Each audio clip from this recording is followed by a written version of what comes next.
Bonjour à nouveau à notre série sur les noms du Seigneur Jésus. On continue à progresser à travers la parole de Dieu, puis regarder les titres puis les noms qui sont attribués dans la parole de Dieu au Seigneur Jésus. Notre objectif, c'est de mieux le connaître, de mieux comprendre qui il est, de mieux l'apprécier, de mieux marcher avec lui. Et ce matin, j'aimerais qu'on puisse voir notre Sauveur comme la pierre angulaire.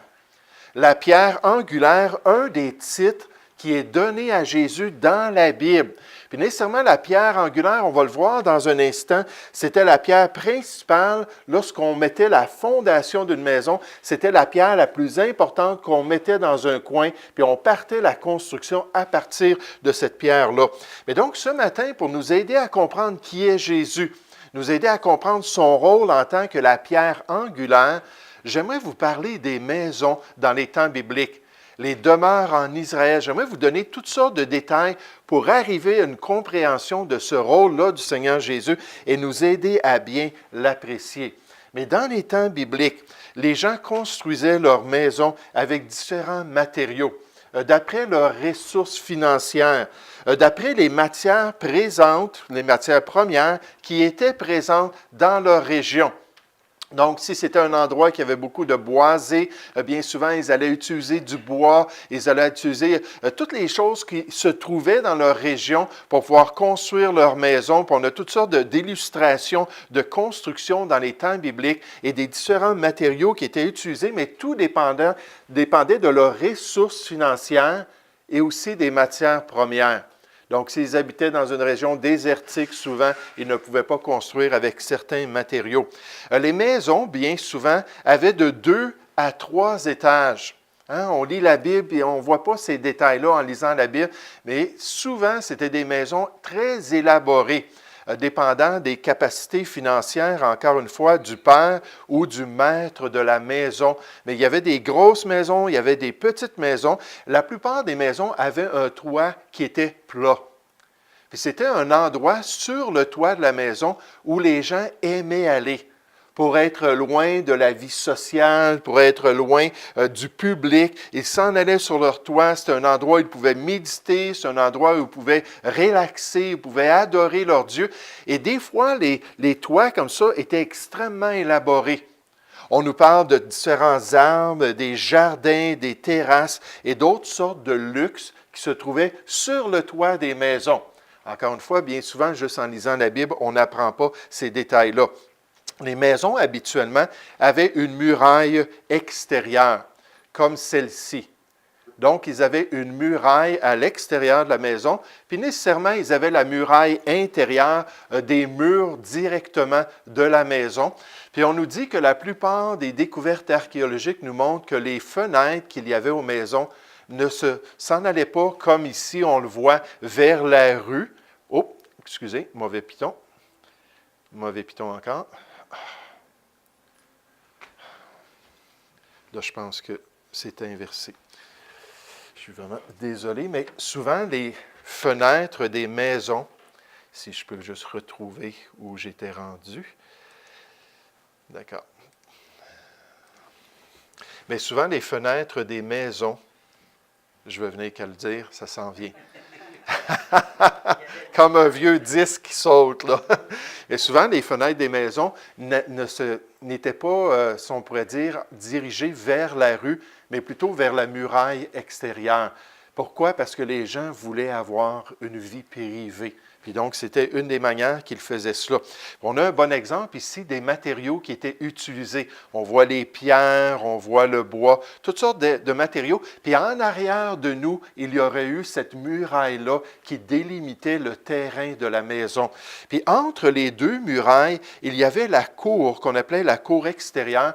Et bien souvent, lorsqu'on invitait des gens, lorsqu'on faisait des festins, lorsqu'on avait des réunions avec plusieurs personnes, c'était dans cette région-là, entre la maison et la muraille extérieure, qu'on mettait des coussins par terre, puis on invitait les gens à venir à un festin, manger avec nous. Ils mettaient des toiles qu'ils accrochaient sur les murailles pour faire un peu d'ombrage pour les invités.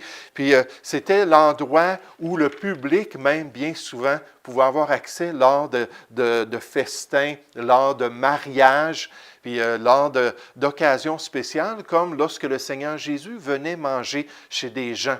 Comme Simon, on nous dit qu'il l'avait invité, le lépreux. Puis là, cette femme-là est arrivée, puis elle a commencé à se mettre derrière lui, puis à pleurer à ses pieds. Mais c'était dans cette section-là. Il y avait quelque chose de plus intime. Il y avait une cuisine, puis nécessairement une salle à manger pour la famille. Mais ça, c'était dans l'autre section, dans la section fermée de la maison.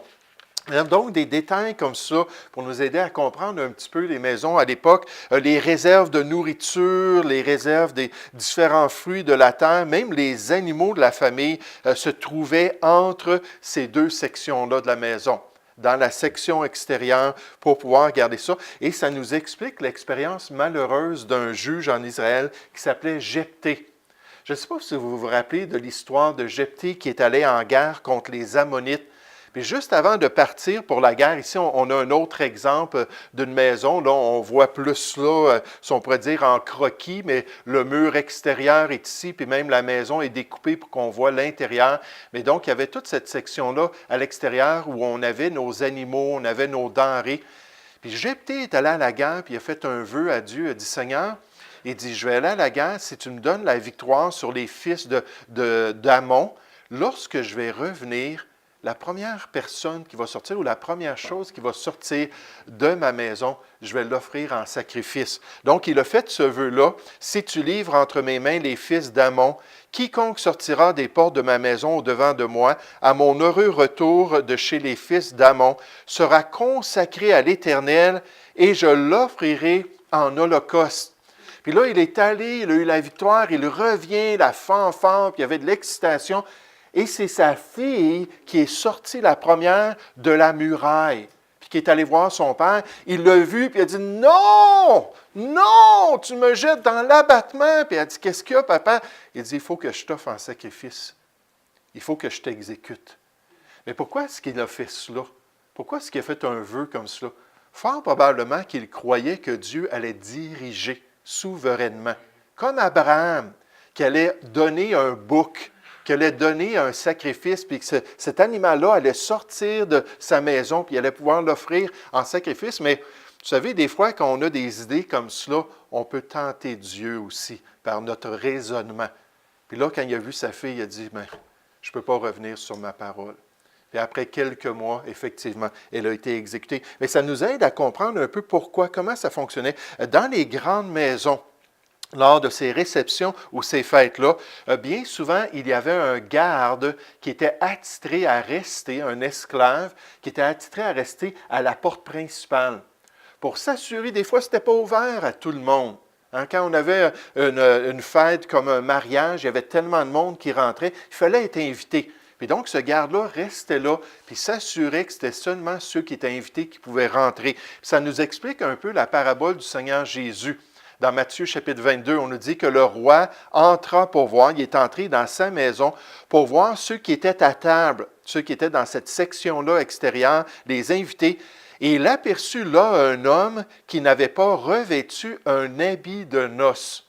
Il lui dit, « Mon ami, comment es-tu entré ici sans avoir un habit de noces? » Cet homme eut la bouche fermée. Puis là, ça nous explique qu'il y avait quelqu'un pour s'assurer, si tu rentres là, puis tu es un invité, regarde, c'est ça qu'on porte. Tout le monde, on va être habillé en blanc, ou tout le monde, on va être habillé en pourpre, ou tout le monde, on va être habillé, puis ça va donner un esprit à notre fête. Donc, ça veut dire que cette personne-là n'est pas passée par la porte principale. Il a peut-être monté par-dessus le mur, il a peut-être passé par une fenêtre, mais d'une manière ou d'une autre, ce n'était pas légitime. Et ça, c'est une explication de la justice de Jésus-Christ que Dieu veut qu'on aille pour rentrer dans le royaume de Dieu. Et sans cette justice-là, il n'y a pas moyen pour nous d'aller au ciel. Il faut absolument passer par lui. Un dictionnaire biblique nous explique concernant les maisons. Le mode de construction universel des maisons en Orient se présente en forme d'un carré creux. Donc, la maison, la clôture extérieure, avec une cour ouverte ou une cour centrale qui est entièrement fermée par les murs de la maison qui l'entoure. On continue dans cette cour, toutes les fenêtres sont ouvertes et généralement, aucune fenêtre ne donne sur la rue. Certaines maisons de grande taille requièrent plusieurs cours qui communiquent généralement les unes avec les autres. Bien là, on parle des Grecs, des Romains, des grandes maisonnées, presque des manoirs à cette époque-là, qui avaient plusieurs cours ensemble.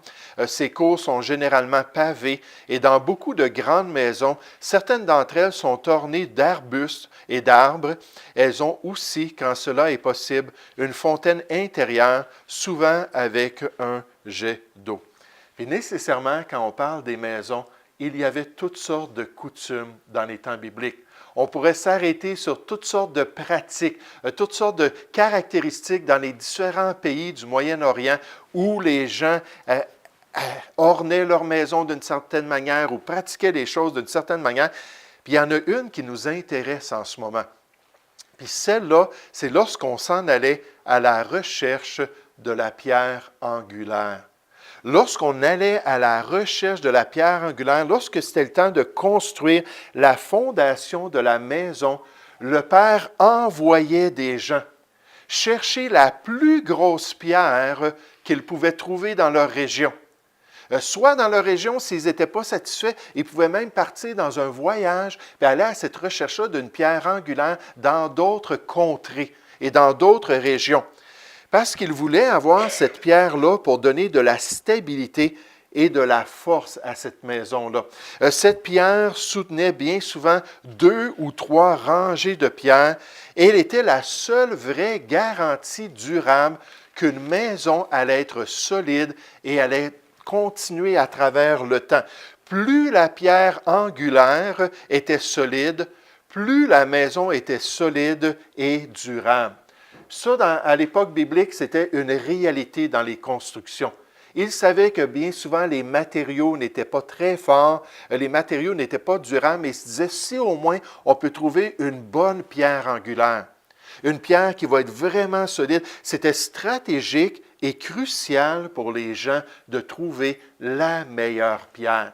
Puis c'était toute une recherche qu'ils faisaient pour le faire. Le dictionnaire d'Oxford nous dit, concernant la pierre angulaire, la pierre pour nous donner le concept dans les temps bibliques, la pierre angulaire, une pierre qui forme la base d'un coin, d'un bâtiment, joignant 2 murs.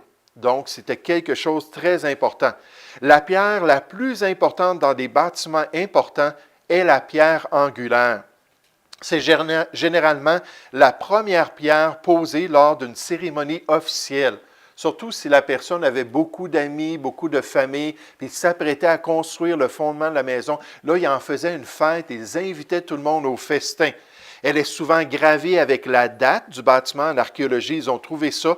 Et peut-être avec une autre attribution honorant une personne ou un événement.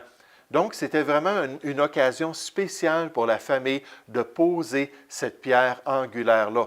Ils le faisaient avec tout ce qu'ils pouvaient pour que ça soit connu des gens. On prend ça au sérieux. On veut avoir une demeure durable. On veut avoir une maison solide. Et regardez l'effort qu'on a fait. C'était leur gloire de pouvoir le faire.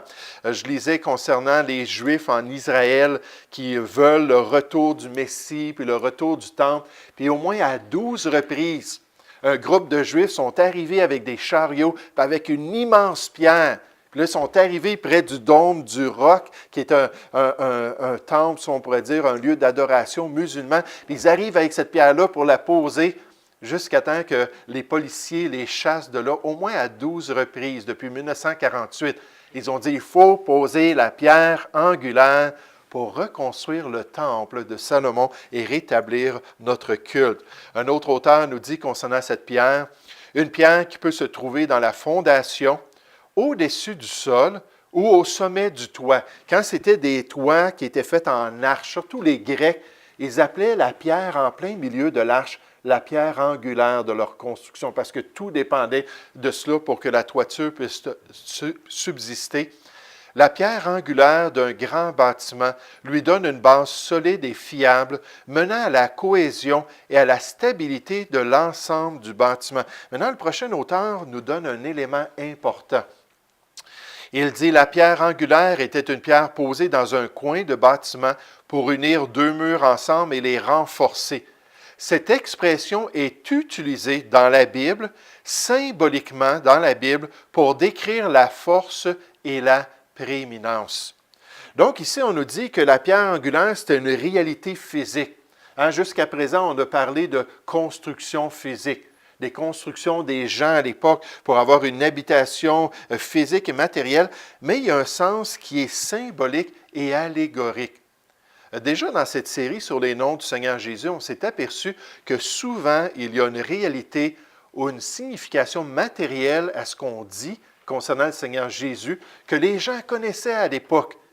Mais il y a souvent une réalité qui était symbolique ou spirituelle. Au niveau de la pierre angulaire, c'est la même chose. Le Seigneur Jésus ne s'est jamais transformé en rocher. Le Seigneur Jésus n'a jamais fait partie des matériaux de construction d'une maison. Mais on parle de lui comme étant la pierre angulaire parce qu'à l'époque biblique, les gens auraient compris exactement ce que ça signifiait. C'est ce sens et cette vérité qui est importante pour nous. Dans les deux testaments, on utilise le symbolisme de la pierre angulaire pour parler de ce que Dieu aimerait accomplir dans la vie des individus, même dans la vie de sa nation. Puis on voit ce symbolisme-là alors que Dieu veut accomplir sa volonté dans la vie des gens. Par exemple, dans Zacharie chapitre 10, lorsque le peuple allait revenir à Dieu, Dieu allait leur donner des dirigeants qui allaient être forts et solides pour les garder dans les voies de Dieu. Et on les décrit. On dit, de lui sortira l'angle, ou l'expression veut dire la pierre angulaire. Donc, ces dirigeants-là sont solides dans l'œuvre de Dieu. De lui le clou, de lui l'arc de guerre.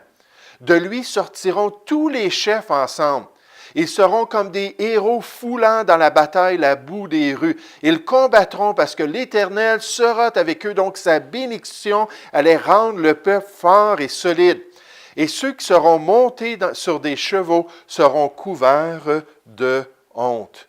Quand Dieu est avec son peuple. Maintenant, pour Babylone, lorsqu'il parlait du jugement des Babyloniens qui allait venir un jour, il leur dit, « Voici, j'en veux à toi. » Montagne de destruction, dit l'Éternel.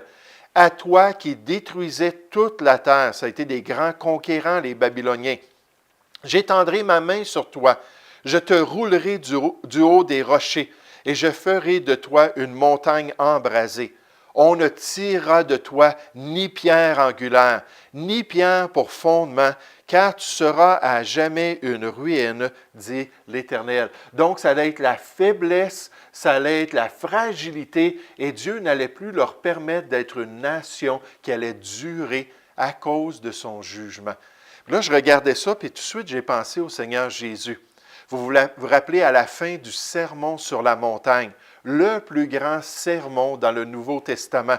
Le Seigneur Jésus termine en disant, « Mais quiconque entend ces paroles que je dis et ne les met pas en pratique sera semblable à un homme insensé qui a bâti sa maison sur le sable. La pluie est tombée, les torrents sont venus, les vents ont soufflé et ont battu cette maison.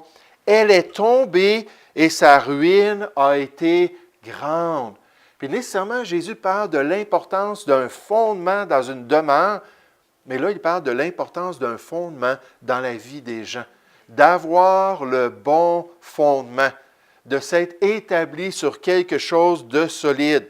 L'image d'une bonne ou d'une mauvaise fondation apparaît dans ces enseignements importants du Seigneur Jésus. Et plus le fondement était solide, plus la vie était solide et durable.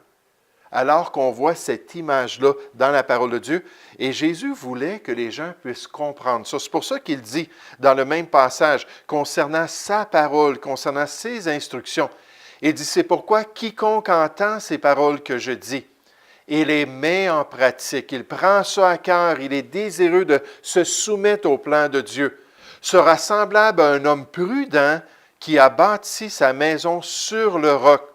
La pluie est tombée, les torrents sont venus, les vents ont soufflé et se sont jetés contre cette maison. Tous les efforts, tous les traits enflammés du malin, toutes les circonstances de la vie, elle n'est point tombée parce qu'elle était fondée sur le roc. » C'est important ça d'avoir un bon fondement.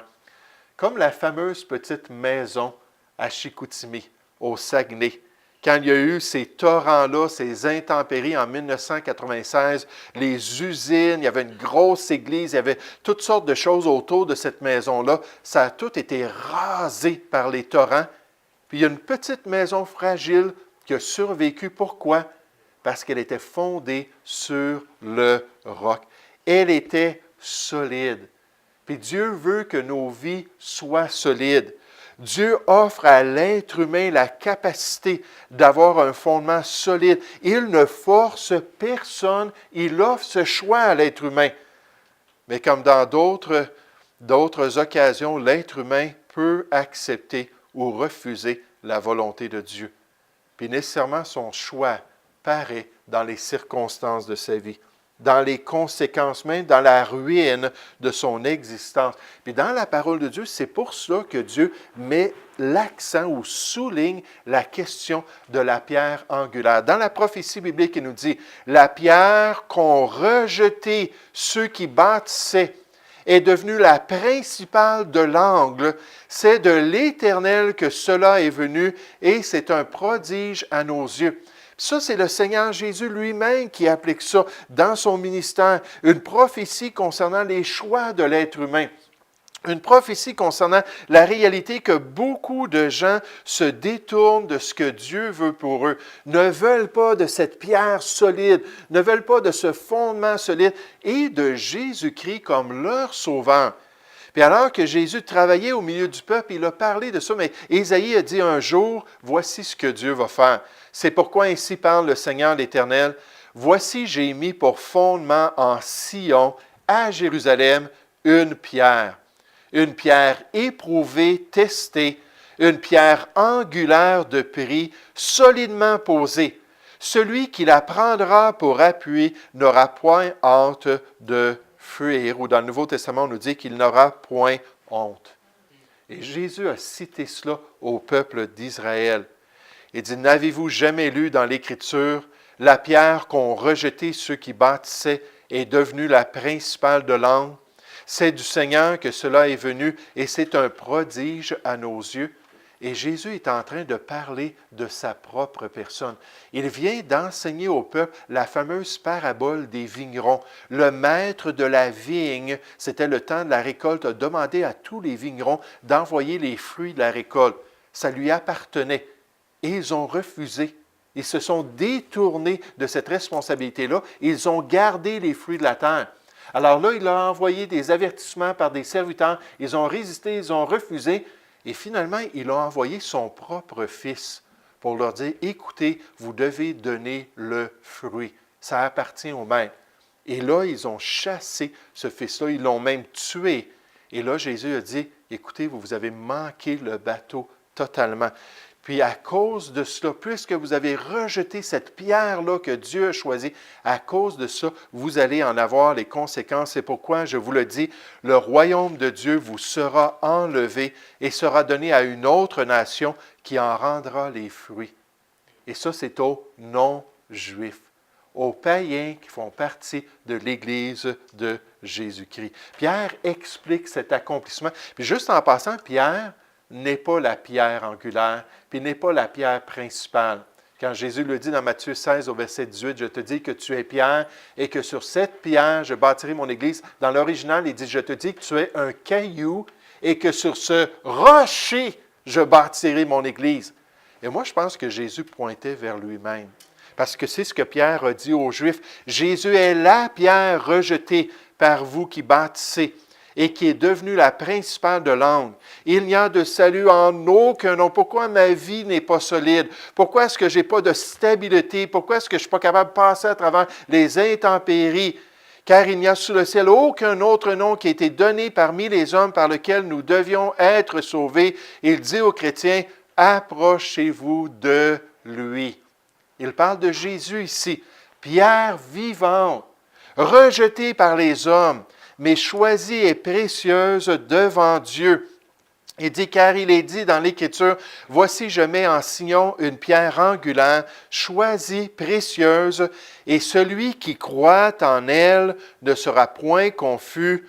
L'honneur est donc pour vous qui croyez. » C'est comme si Pierre disait, « Bravo, félicitations, vous avez fait le bon choix, vous avez mis Jésus dans votre vie, c'était la meilleure chose pour vous. » Il dit, mais pour les incrédules, la pierre qu'ont rejetée ceux qui bâtissaient est devenue la principale de l'angle. Tu ne veux rien savoir de Jésus. Tu ne fais aucun cas de son salut. Tu ne t'intéresses pas à son œuvre sur la croix. Il dit, malheureusement, c'est lui que Dieu a choisi. Il est la principale de l'angle et une pierre d'achoppement et un rocher de scandale. Ils s'y heurtent pour n'avoir pas cru à la parole, et c'est à cela qu'ils sont destinés s'ils sont rebelles et foulent aux pieds le Fils de Dieu. Jésus est la pierre angulaire. Il est la pierre choisie par Dieu. La pierre qui donne la stabilité, la pierre qui donne la force à toute l'œuvre de Dieu dans la vie d'une personne. La pierre qui permet à une personne de survivre les intempéries, le rocher solide qui lui permet de continuer malgré les difficultés, le seul moyen choisi par Dieu. Et quel privilège de l'avoir dans le fondement de notre vie. Et quel privilège de l'avoir dans le fondement de notre foi. La Bible nous dit que vous avez été édifiés sur le fondement des apôtres et des prophètes, Jésus-Christ lui-même dans l'Église, étant la pierre angulaire. En lui, tout l'édifice de l'œuvre de Dieu, bien coordonné, s'élève pour être un temple saint dans le Seigneur. Quand les gens allaient construire leur maison dans les temps bibliques, ils allaient dans une quête, une recherche pour trouver la plus grosse pierre. Ils l'amenaient, la posaient, puis à partir de cette pierre-là, ils construisaient le restant de leur maison. Certaines de ces maisons, encore 2000 ans plus tard, se tiennent encore debout aujourd'hui, sont encore solides, sont encore fermes. Mais plus important que le matériel, il y a cet aspect symbolique et spirituel. Est-ce qu'on laisse Jésus-Christ venir dans notre vie? Est-ce qu'on a accepté qu'il soit le fondement solide de notre existence?